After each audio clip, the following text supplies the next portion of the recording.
오늘 함께 읽은 본서 데살로니가 전서는 바울 사도가 저자이죠.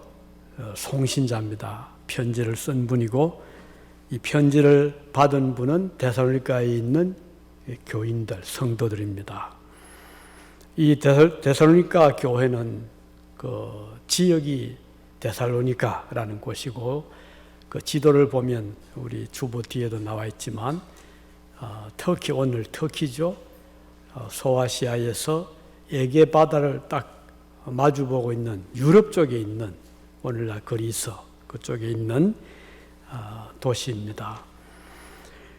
바울이 이곳에 2차 선교 여행을 하면서 전도를 해서 야손이라고 하는 사람이 집에서 말씀을 성경을 가르치고 또 같이 모임을 가졌는데 이것이 이제 교회 탄생이 된 것입니다.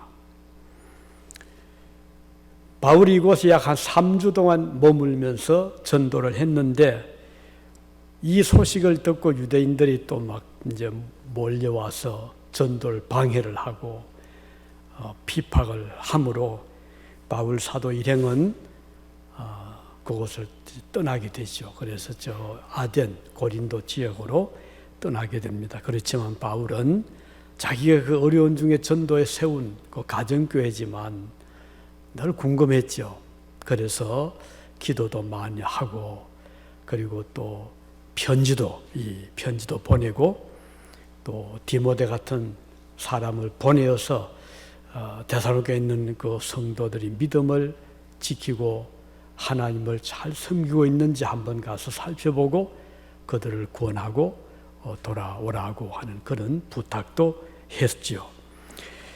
이렇게 바울은 비록 자기가 세운 그곳에 그 데살로니가에 오래 머물지 않았지만 늘 관심을 가지고 사랑을 쏟은 곳이 바로 이 교회였습니다. 바울이 이제 세 번째, 3차 또 선교 여행을 쭉 하고 돌아오는 길에 또 이곳에 들리기도 했었죠. 방문을 했습니다. 그런데 이때 그곳에서 만난 두 사람의 성도, 아리스다고라는 사람과 세군도라는 또 성도들과 합류를 해서 예루살렘까지 같이 가기도 했던 바로 그런 곳이 바로 이 교회였습니다. 그런데 놀라운 일은 바울이 한 3주 정도, 한 달도 채 안 되네요. 짧은 기간 동안 전도해서 복음을 전했지만 그 전도를 받은 사람들이 그 믿음을 잘 지키고 그리스도를 섬겼다는 사실입니다. 그래서 바울이 너무 기뻐했고 큰 위로를 받았지요.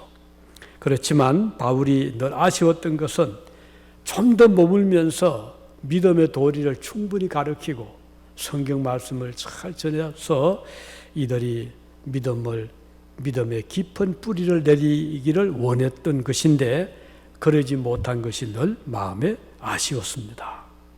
그러다 보니까 이 교인들이 조금 믿음에 아직 그 뿌리가 얕다 보니까요, 좀 쉽게 흔들리기도 하고 또 예수님의 재림에 대해서 궁금한 것도 많고 예수님이 언제 재림할 것인가 궁금한 차에 어떤 자들이 와서 막 선동을 한 겁니다. 주님의 재림이 이제 얼마 안 남았으니까 굳이 일할 거 있겠느냐. 그동안 집에 모아놓은 그런 양식, 재산 이런 거 팔아서 우리 먹고 마시고 즐겁게 있다가 예수님 오시면 어차피 다 두고 갈 거니까 주님 나라에 들어가면 좋은 일이다. 이렇게 아주 그 선동적인, 들어보면은 굉장히 믿음이 좋아 보이지만 사실은 하나님의 뜻과는 다른 이제 그런 가르치는 자들도 나타났거든요. 그러니까 이 교인들이 마음이 좀 흔들리기도 했고 또 안정을 갖지도 못한 그런 일도 있었습니다. 그러나 우리 성경에 보면 또 하나님은 주님의 재림 날짜는 아무도 모른다. 또 설령 주님의 재림이 내일 모레 임박하다 하더라도 재림을 핑계 삼아서 하던 일을 중단한다거나 또는 뭐 재산을 그냥 낭비한다거나 하지 말고 주님이 오시는 그 순간까지는 맡은 일을 열심히 해라 하는 것이 하나님의 뜻이고 말씀이거든요. 그래서 분명한 사실은 예수님의 재림은 확실하지만 그러나 언제 오시는지 날짜, 시간에 대해서는 아무도 알 수가 없다는 것입니다.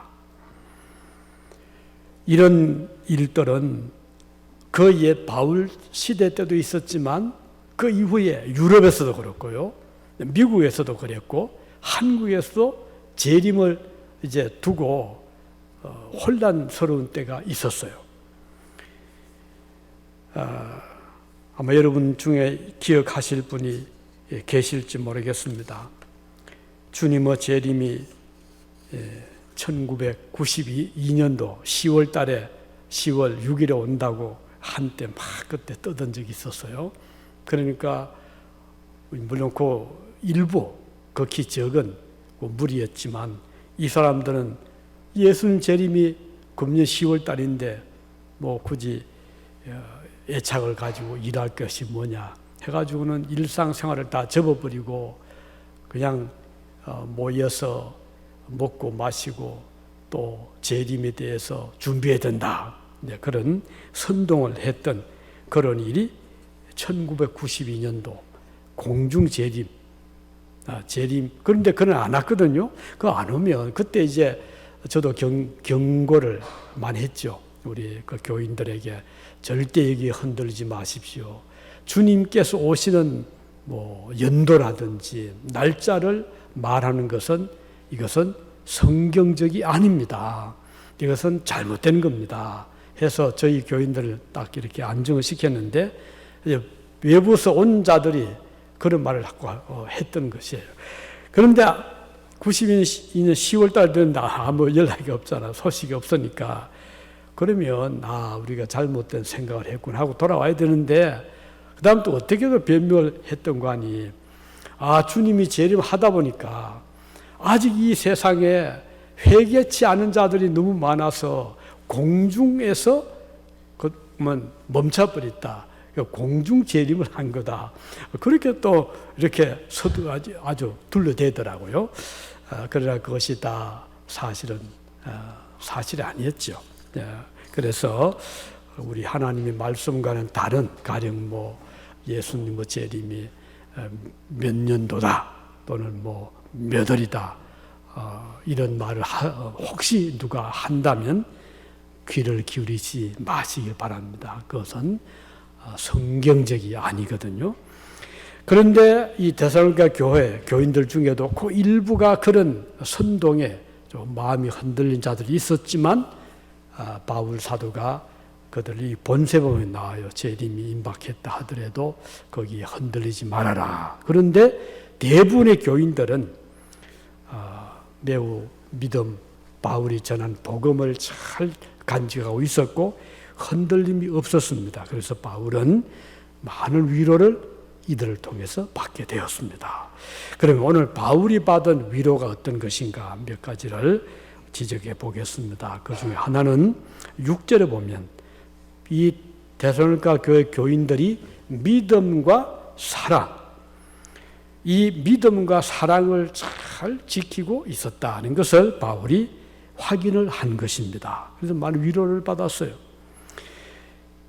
이제 바울이 잠깐 한 3주 정도 머물면서 복음을 전하고 떠났지만 놀랍게도 그 교인들은 바울이 전하는 그 믿음을 잘 간직을 하고 있었고 또 서로 위로하고 격려하고 사랑을 주고받았던 것을 바울이 확인을 했습니다.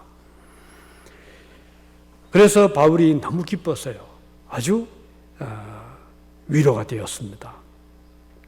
이제 말씀드린 대로 그동안 이 데살로니가에는 사람들이 이제 외부에서 오기도 하고 와서는 복음을 말을 하긴 하는데 그 성경과는 좀 다른, 그러니까 예수님의 재림이 뭐 곧 온다. 그러니까 이제부터는 재림을 준비해야 되지 뭐 일할 게 뭐냐.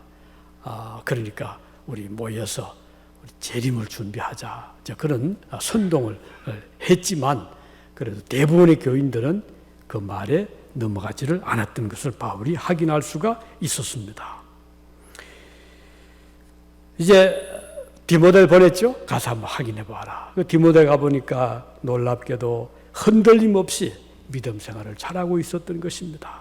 성도들은 서로 격려하고 모이고 기도하고 사랑을 나누고 있었습니다. 그리고 바울 사도를 기억하면서 많이 기도를 해주고 있었습니다.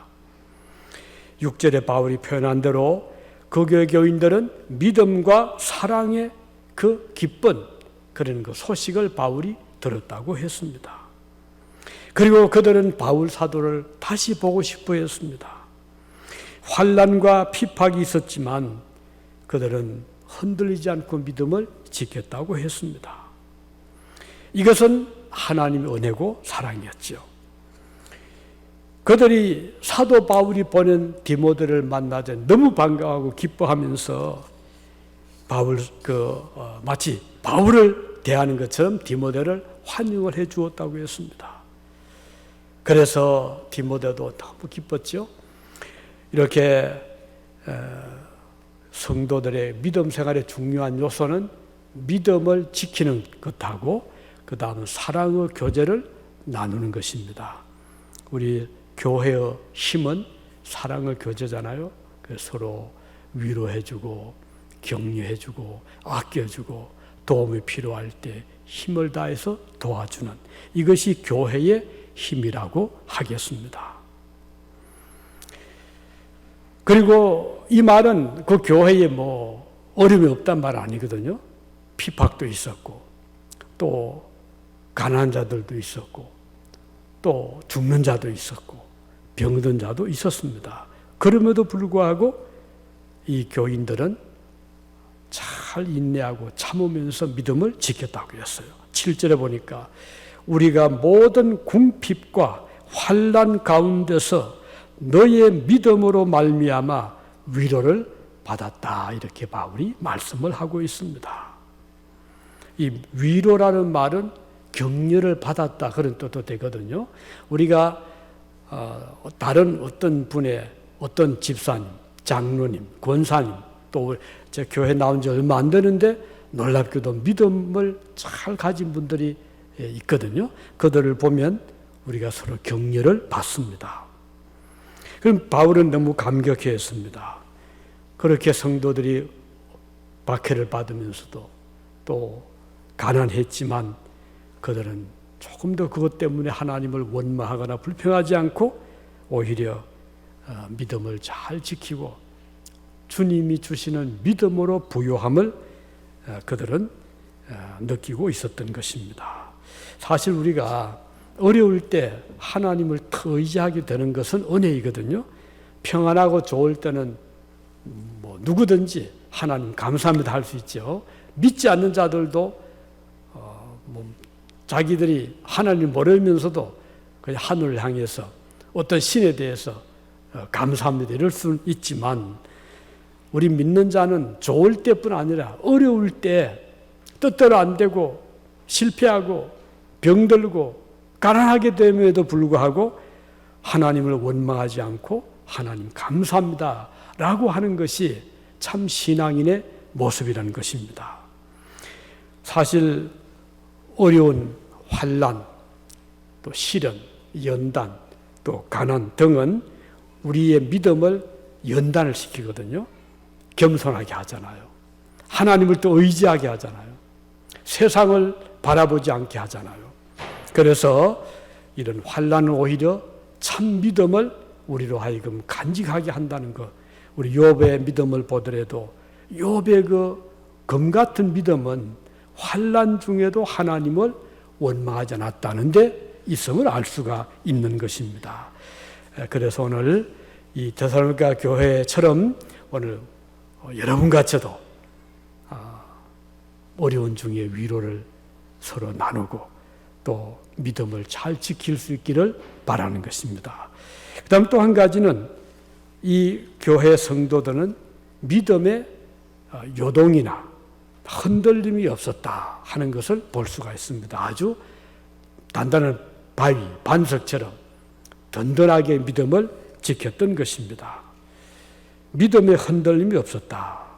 주님의 재림을 굳게 믿고 금방 주님이 오시지 않아도 조급하지 않고, 또 누가 와서 막 주님의 재림이 임박했으니까 우리 준비를 해야 된다 하고서 막 선동을 해도 거기에 귀를 기울이고 넘어가지 않고 자기들의 자리를 잘 지킨 것을 바울이 칭찬했습니다. 교회가 믿음에 흔들리지 아니하고 서로 사랑에 든든히 서 굳게 설 때에 바울 사도는 격려를 받았다고 했습니다. 교회가 사람들에게 힘과 용기를 줄 때 언제죠? 믿음에 굳게 설 때입니다. 아무리 세상이 좀 흔들리고 불안하고 혼란스러울 때도 우리 교회는 거기에 같이 흔들려서는 안 되는 것입니다. 마치 건물이 기초를 튼튼히 하면, 보세요, 높은 100층이 넘는 그런 건물들은 기초를 그렇게 다지잖아요. 그 땅을 파는데 밑에 암석이 나올 때까지 땅을 파거나, 그렇지 않으면 거기에 콘크리트로 든든한 기초를 세우면 100층이 넘는 그런 높은 건물도 태풍에도 견디고 우박에도 견디고, 마찬가지로 우리의 믿음이 반석 같은 그런 그리스도에게 기초를 하고 믿음을 딱 지키면 아무리 세상이 요란스럽고 환란이 오고 피팍이 와도 믿음의 흔들림이 없는 것입니다. 바울 사도는 이 데살로니가 교회가 흔들리지 않고 믿음을 지키고 있다는 소식을 들을 때에 큰 힘과 용기를 얻었습니다. 그리고 바울 비록 자신도 지금 복음 때문에 환난을 겪고 있었지만, 그러나 그는 흔들리지 않고 오히려 더 든든하게 설 수가 있었던 것입니다. 우리 요한계시록에 보면 서문화 교도 그랬었잖아요. 그 교회는 참 가난했어요. 순교자가 나왔습니다. 그럼에도 불구하고 그들은 그 믿음을 지키면서 주님을 떠나지 않았다고 했습니다. 주님이 참 칭찬하셨죠. 오늘 우리 세상 어떻습니까? 특히 지금 코로나 바이러스 이것 때문에 얼마나 지금 어려움이 많잖아요. 뭐 교회도 마찬가지로. 그래서 미국의 어떤 교회들은 교인들이 많이 모이면 안 되니까 이렇게 나누어서 10부까지 예배드리는 그런 교회도 있다고 하네요. 주일날 10번 예배를 드리는 거예요. 조금씩 한 10명, 10명 그렇게 적게 예배를 드리는 곳도 있고, 또 온라인, 그래 가정에서 다, 어떤 또 교회는 드라이브 처치라고 해가지고 자동차를 타고 주차장에 딱 이렇게 주차를 시키고 창문을 열고, 그 목사님은 그 발코니에 높은 데 서서 교인들은 차 안에 타서 창문을 열고, 그리고 얼굴을 보면서 마이크 소리에 귀를 기르는 또 그런 교회도 있고요. 다양한 방법으로 지금 예배를 드리고 있는데, 우리 서울도 지금 경기 서울도 2주 동안 적고 크든 간에 출석 예배는 드리지 말라는 행정 명령을 지난주 내렸습니다. 얼마나 답답해요. 그럼에도 불구하고 어떤 교회들은 예배를 드리는데, 또 그러니까 뭐 구청에서 시청에서 공무원들 나와서 막 조사를 하고 그러는가 봐요. 인천 교회 기독교연합회에서는 우리는 예배를 중단할 수 없다 해가지고는 지난주 1700교회가 예배를 드렸답니다. 뭐 이런저런 일로 지금 참 힘든 때를 우리가 겪고 있습니다. 자, 그러나 사실 모두 기대하기는 금년 법만 해도 그렇잖아요. 이러다 곧 끝나겠지. 그래서 많은 교회들이 온라인을 막 바꿨어요. 그런데 한 수천 명 모이는 교회 온라인 예배를 드렸는데 거기에 들어온 숫자를 보니까 뭐 20명, 30명밖에 안 되는 거예요. 그러니까 많은 교인들이 그 시간에 맞추어서 집에서 예배 참석하기가 쉽지 않다는 것을 잘 보여주는 것입니다. 그렇다고 해서 뭐 교회 나가는 또 아니, 결국은 예배 없는 주일들을 많이 지나 하고 있고 벌써 몇 달이 됐잖아요. 이러다 우리가 염려하는 것은 점점 여기 익숙해지게 되면 어쩌나 이런 걱정을 하기도 하는 것입니다. 그러나 우리 성경에 보면 히브리서 10장 25절에 모이기를 패하는 어떤 사람들의 습관과 같이 하지 말고 오직 권하여 그날이 가까움을 볼수록 더욱 그리하자. 이렇게 성경은 모이는 것을 권장하고 있습니다. 모이기를 힘쓰라는 것입니다. 그렇다면 행정명령과는 이제 반대가 되잖아요. 대조가 되잖아요. 이제 말씀드린 대로 일부 서울의 교회들 행정명령에도 불구하고 출석 예배를 실시하는 것도 있는데 얼마나 힘이 들겠습니까?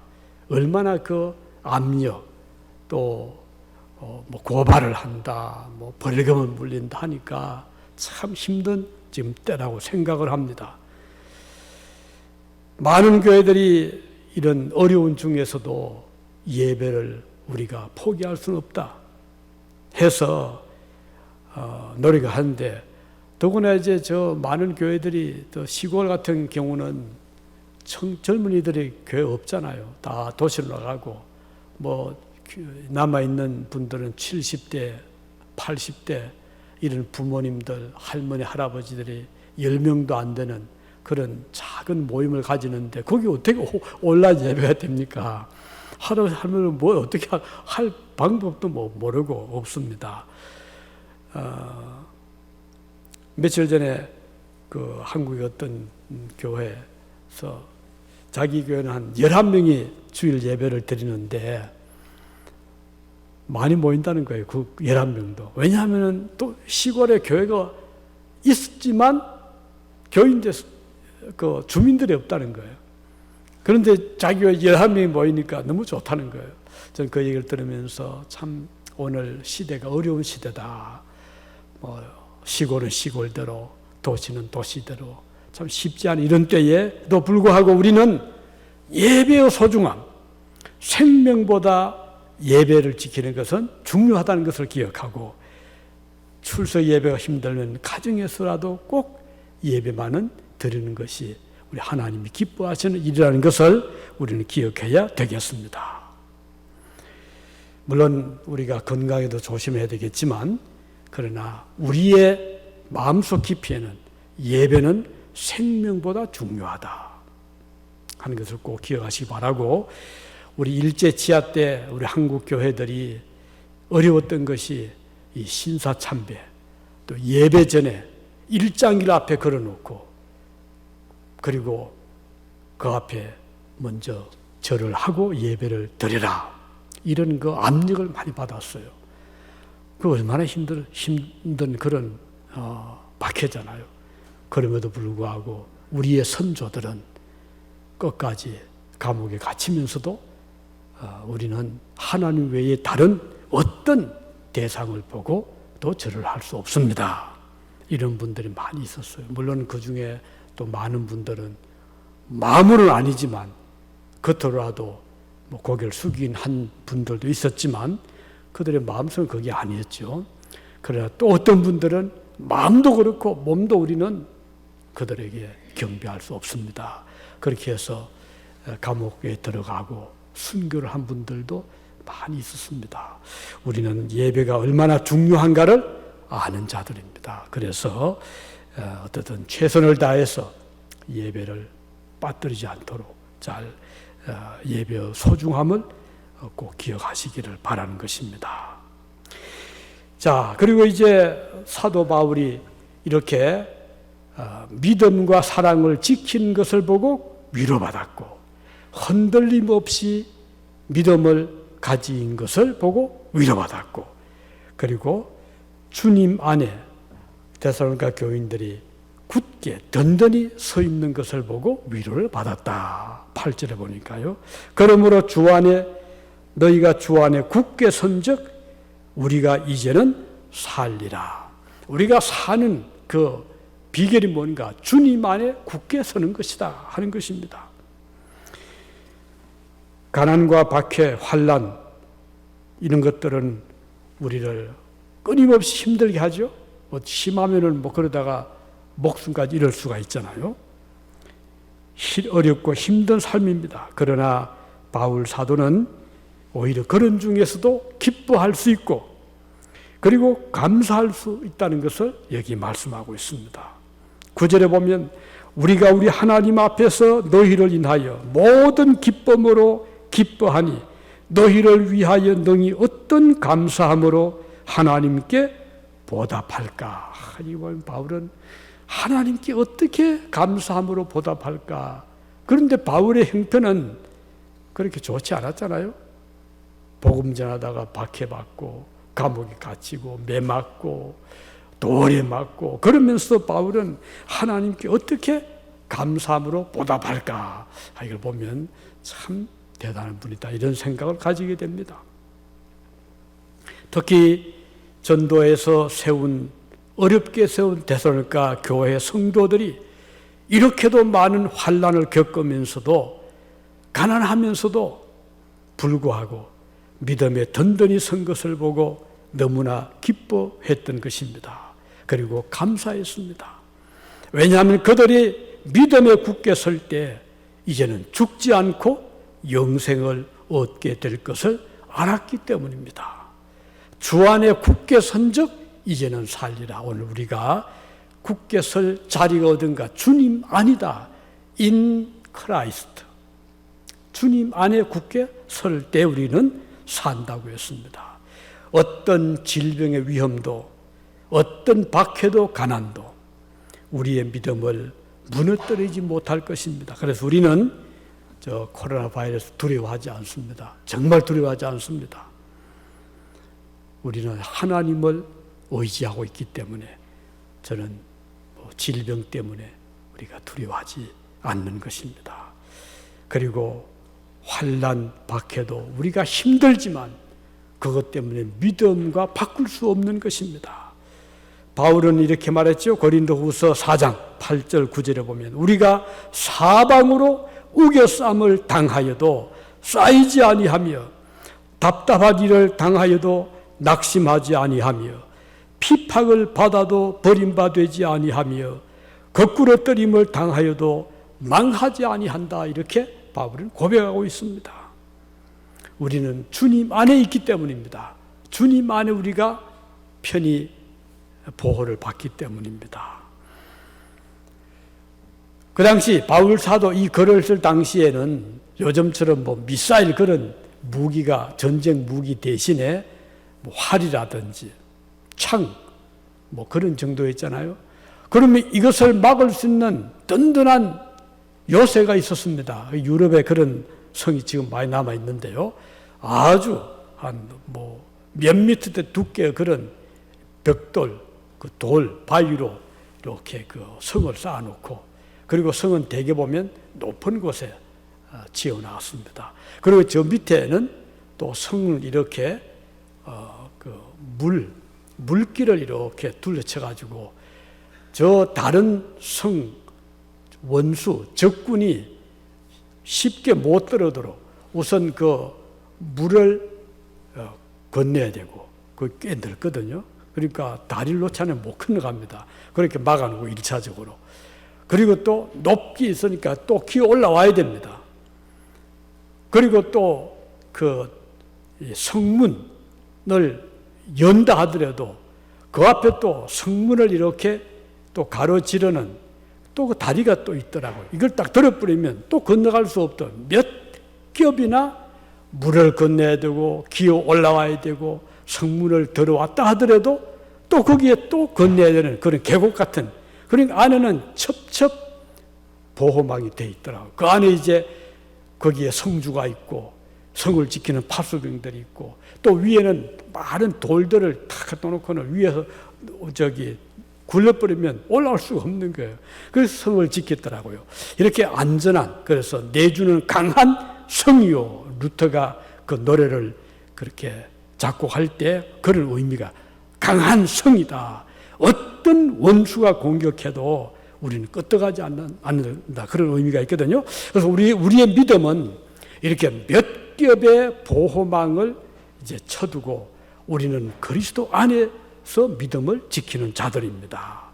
그래서 주님 안에 있으면 든든하고 망하지 아니하고 그리고 쓰러지지 아니한다 하는 이 말씀 우리가 이해할 수가 있습니다. 오늘 저와 여러분 또 우리 교회도 주님의 든든한 이 성 안에 반석 같은 그런 기초를 하고 우리가 이 안에 거하고 있기 때문에 우리는 하나님을 의지하게 되고 감사하게 되는 것이고, 감사한 것은 그래도 우리 교회 성도들이 한 사람도 아직까지 바이러스에 감염되지 않은 것 너무 감사하고, 지난번에 2주 전에 제가 병원에 입원을 할 때, 이건 뭐 아마 절차인가 봐요. 입원 환자들은 다 검사를 하나 봐요. 그래서 뭐 이렇게 봉을 이렇게 코 속에 넣고 이렇게 하더니 한두 시간 지나니까 딱 결과가 나왔는데 음성에 많은 감염이 안 됐다 그 뜻이잖아요. 그런 결과가 나오더라고요. 그래서 저는 감사했어요. 참 하나님 우리를 지켜주시는구나, 보호하시는구나. 우리 교우들 한 사람도 이 전염 바이러스에 감염되지 않기를 저희가 아침마다 새벽마다 기도하고 있습니다. 아무쪼록 저와 여러분 이 팬데믹이 다 지나가기까지 다 건강하시기 바라고 또 병을 이기시기 바라고 승리하시기를 바라는 것입니다. 자, 그래서 우리 하나님께서 우리를 이렇게 2중, 3중, 4중 몇 겹으로 우리를 지켜 보호하고 계시는데, 주님의 든든한 그 보호보다 더 강력한 성이 어디에 있겠습니까? 하나님 우리를 지키시면 누가 감히 그의 백성을 공격을 할 수 있겠으며 해칠 수가 있겠습니까? 아무도 없습니다. 그래서 오늘 저와 여러분들은 이 말씀으로 위로를 받습니다. 우리 유진중앙교회 교우들도 옛날 사도 바울 시대 때 그 바울이 전도에서 세운 데살로니가 교회 교인들에 대해서 위로를 받은 것처럼 오늘 우리들도 우리 교회를 통해서 위로를 주고받는 그런 복된 성도들이 되시기를 바라고, 앞으로 뭐 이보다 더한 그런 전염병이 우리를 위협한다 하더라도 우리는 두려워하지 않습니다. 그것 때문에 위축받지 않습니다. 그것 때문에 우리가 예배를 포기할 수가 없습니다. 우리는 어떤 방법으로든 그것이 가정에서 온라인으로 예배를 드리든 아니면 이렇게 함께 예배를 드리든 우리는 어떤 세상의 질병이나 어떤 위험이나 또 박해가 오더라도 우리 주님을 향한 우리의 경배의 마음, 예배의 그 자세는 우리가 중단할 수 없는 것입니다. 그래서 우리 인간을 하나님께서 창조하실 때 그 첫 번째 그 의미는 예배적인 인격자다. 예배, 하나님을 섬기는 자로 우리를 창조해 주셨다는 것입니다. 그래서 우리에게 주신 인간의 영혼은 하나님의 형상이잖아요. 하나님의 형상으로 지음받은 우리들이기 때문에 하나님 앞에 자연스럽게 예배를 드릴 수 있게 되고 경배를 하게 되는 것입니다. 그래서 설령 복음을 받지 못해서 하나님 모르는 자들이라 하더라도 인간은 무언가 좀 더 절대자에 대한 경외심이 누구에게나 있는 것이, 이것이 인간에게 주어진 종교성이라고 하죠. 어떤 그래 보니까 저 무인도에서 자란 전혀 뭐 복음의 복자도 들어보지 못한 그런 원주민인데 아무도 그에게 뭐 신의 존재를 말한 적도 없고 전도한 적도 없음에도 불구하고 어느 날 그 원주민들이 그 저 떠오르는 태양을 보고 막 절을 하더라는 거예요. 그래서 어떻게 당신들이 절을 하냐 했더니 우리는 신께 경배를 한다. 이게 바로 종교성. 그래서 그들이 하나님 누군지 모르지만 창조주도 모르지만 뭔가 절대자가 있다는 그런 어떤 어떤 종교성이 발동을 해서 절대자 앞에 무릎을 꿇고 머리를 숙이는. 그러나 우리가 얼마나 감사합니까? 오늘 여러분과 저는 분명하게 하나님이 누구시고 그분이 천지를 창조하신 분이고 우리를 지으신 분이고 우리를 위해서 독생자를 보내주신 분이고 그 독생자는 바로 예수 그리스도이시고 그는 나의 죄를 대신하여 십자가를 지신 하나님의 아들이십니다.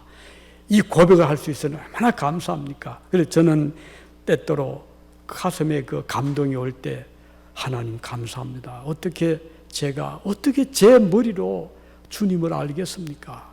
복음을 전해주신 게 너무 감사합니다. 이런 고백이 나올 때가 가끔 있습니다. 아마 여러분도 그런 때가 있을 것입니다. 하나님이 나에게 영의 눈을 뜨게 해주셨고 복음의 말씀에 귀를 기울이게 해주셨고 나에게 전도자를 보내주셔서 하나님을 알고 예수 그리스도를 알게 되고 그분이 나를 위해서 십자가 지시고 목숨 바쳐주시고 부활하시고 재림하실 거 약속해 주시고 우리도 주님과 같이 부활을 하게 될 것이라는 이 소망을 가지게 되는 것 생각하면 너무 감사하죠. 그래서 우리는 하나님 앞에 감사 예배드리고 주님 앞에 경배하고 오늘도 이렇게 우리가 나온 것은 나를 사랑하사 나를 위해 목숨 바쳐주신 예수 그리스도를 우리가 사랑하는 마음으로 여기에 나왔잖아요. 나 주님 앞에 경배드리고 있지 않습니까? 하나님께 우리는 감사하고 흔들림 없는 믿음을 가지고 오늘도 주님을 섬기게 된 것 너무 기쁘고 감사한 것입니다. 이제 우리는 어떤 내일에 대해서 불안해하거나 염려하거나 또 두려워할 거 없습니다. 지금 이 코로나 바이러스가 온 세상을 이렇게 흔들고 있어도 우리는 안정을 가지게 되는 것이고 두려워하지 않습니다. 하나님께서 막아주시면 어떤 그런 위험한 것도 우리를 지켜 우리를 보호해 주실 것을 우리는 믿기 때문인 것입니다. 제가 지난번 글에도 썼지만 제가 직접 다녀왔던 그 독일의 오버 아마가우라는 그 마을이 있습니다. 저 알프스 산맥을 보면 이태리, 프랑스, 다음 오스트리아, 스위스, 독일까지 이렇게 쭉 퍼져 있거든요. 그런데 오버 아마가우는 그 독일 쪽에, 그래서 알프스 저 북쪽 끝자락입니다. 거기에 있는 마을인데 그 마을에 매년 매 10년마다 지금도 하고 있어요. 예수님의 일생을 연극을 하는, 특히 이제 고난의 우리 주님의 삶을 마을 주민들이 다 배우들이 되는 거예요. 돼가지고 그 야외 극장, 지금은 야외인지 모르겠지만 제가 갔을 때는 그 마을에 한 그 공터 큰 게 있는데 거기다가 이제 간의자를 쭉 놓고 앞에 높은 무대를 해놓고 주민들이 예수님의 탄생부터 성장 과정 그리고 공사역, 병을 고친 거 그리고 그 막 논쟁 벌인 거, 또 박해 받은 거, 그리고 재판 받은 거, 그리고 십자가 지시고 죽으신 걸 다 연극으로 주민들이 정말 잘하더라고요. 프로는 아니지만 굉장히 아주 진지하게 그 주민들이 다 배우가 돼서 지금까지 매 10년마다 1630년대부터 지금까지 매 10년마다 하고 있는데 그 동기가 바로 그 당시에 흑사병 때문이었어요. 흑사병이 막 들이닥치면 그 주민들의 3분의 1이 막 죽는 거예요. 그때 그 마을 주민들이 너무 두려워서 모여가지고 얼마나 열심히 기도를 하고 하나님 우리를 살려주십시오. 만일 하나님 살려주시면 우리가 앞으로 예수님의 일생을 모든 사람들에게 알리겠습니다 하고 서약을 하고 했는데 신기하게도 그 마을 주민들은 희생자가 없었어요.